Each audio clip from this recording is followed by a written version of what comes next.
For most of my life, I've had a pretty positive view of Ninjago. Of course, my interest in the brand has faded in and out over the years, but generally I've come to respect Ninjago, as I've always been happy for its success as an unlicensed story theme that has been able to hold its own against themes like Star Wars, Marvel, and DC. Up until recently, I was convinced that without Ninjago, there'd be no unlicensed story sets on shelves. Now, maybe that's not entirely false, but recent revelations have changed my feelings and thoughts on Ninjago as a theme. Sure, it may be the last unlicensed story theme on shelves, but Ninjago is more than just a lineup of sets. It's a brand that also has a TV show, video games, and even a movie tied to it. And since Ninjago's initial release in 2011, LEGO's strategy when it comes to releasing new, unlicensed story themes has shifted.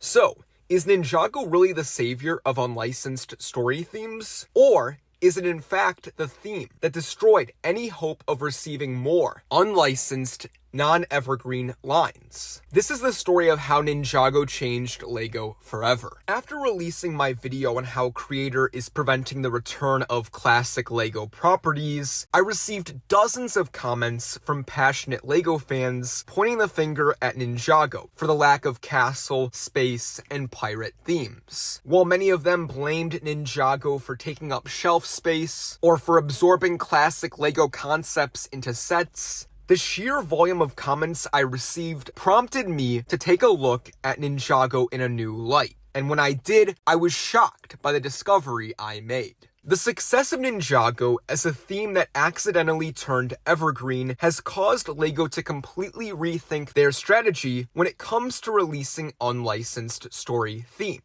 As nowadays, it appears that LEGO's goal for each theme is for it to turn evergreen, as all unlicensed story themes are now released alongside either a TV show or a video game that is an integral part of the brand. Now, that's a pretty big thesis statement, so give me a moment to unpack it. Before Ninjago sets appeared on shelves in January 2011, LEGO released both evergreen and non-evergreen unlicensed themes. City, Creator, and Technic were created to live on shelves for a long time, while themes like Power Miners, Aqua Raiders, Exoforce, Space Police, and others were meant to come and go relatively quickly. LEGO was content with releasing themes that might last not even a year, while also putting out properties that had the potential to last 20, 30, maybe even 40 years. But that all changed after Ninjago's release. Of course, every unlicensed story theme that LEGO has put out since 2011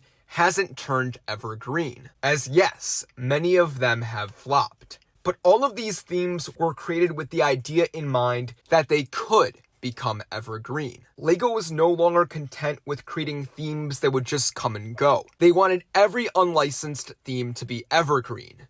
No whys, ands, ors, or buts. Chima, Nexonites, Mixels, and Unikitty were all released alongside TV shows on Cartoon Network, whereas with properties like Hidden Side, the app was an integral part of the theme. While Elves did not have a TV show on Cartoon Network, the theme did have webisodes on YouTube and Netflix. And the theme was obviously a fantasy version of Friends. In addition, there's Monkey Kid, but since the TV show doesn't air here in the States, and customers are unable to purchase sets in LEGO stores outside of China, I don't know if it's right to include Monkey Kid on this list. It's obvious that LEGO does not want to put out unlicensed story themes on their own any longer, as they'd rather package the theme with an app or show that could create lifelong LEGO fans like Ninjago has. But unfortunately for LEGO, all of these themes have crashed and burnt, with the exception of Monkey Kid. Chima's target audience was Ninjago fans, and when Ninjago fans learned that the theme was set to replace Ninjago,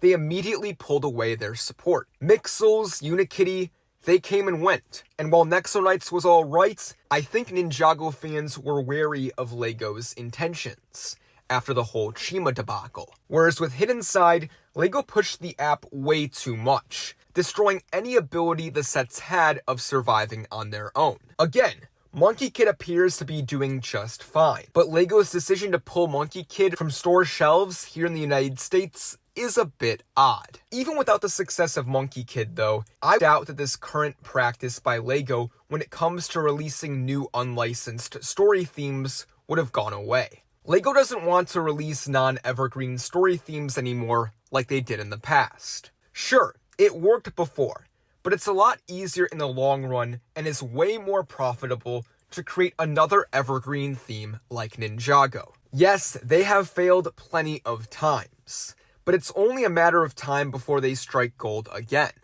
Perhaps that will come with dreams?